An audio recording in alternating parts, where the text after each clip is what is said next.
Hidden in the shadows of the front room hallway, 15-year-old Mary Johnson tugged at the front of her shirt and fanned the sweat that dripped down her chest. For early spring, between the sparse rains, the Mississippi heat was already oppressive. She watched through the screen door as her papa and the old preacher sat on the front porch smoking their pipes.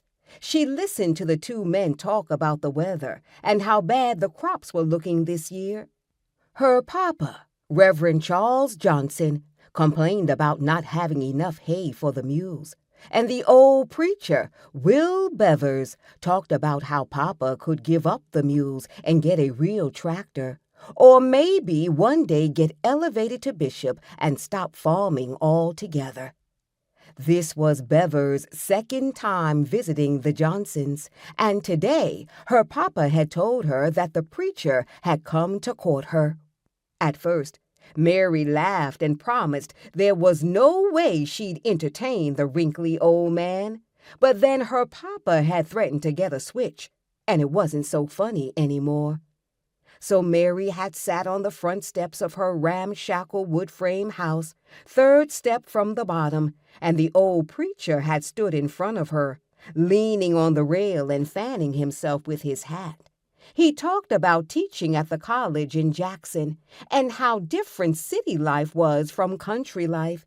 He told her his house had a garden with food in the back and flowers in the front. Mary didn't know why he seemed disappointed that she wasn't impressed. He asked her a few questions about herself, but mainly he talked about who he was, what he did, and what he had. Mary had sat quietly and mostly stared at the bugs in the dirt, wishing she had a stick to poke one or two. She hadn't hidden her relief when her mother announced that dinner was ready. At the table in their wallpapered kitchen, Mary was seated next to Bevers, and she was careful not to glare at her parents over the seating arrangement. Dinner was Augusta Johnson's famous chicken and dumplings with homemade bread that earned her high praise from the old preacher. For dessert, Mary served an apple cobbler made with some apples she had helped put up last fall.